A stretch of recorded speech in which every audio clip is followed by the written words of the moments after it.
Hello, my name is Mark Griffith, and this is a very short explanation of how to calculate compound interest.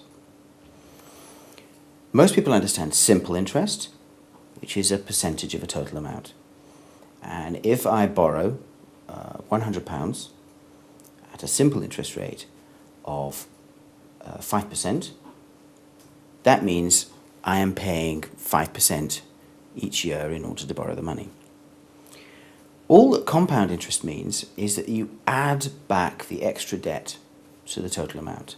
So that if a year has gone by, for example, and I have not paid the interest rate, then we could say that I owe £105, and then you're calculating 5% not of £100, but of £105.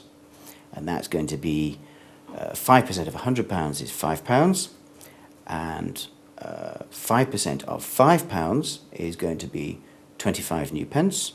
So it actually means that the amount of interest that you owe gradually goes up at a slightly accelerating rate, because you are paying back money not simply on the principal, the original that you borrowed, but you're paying back on the interest that you haven't paid.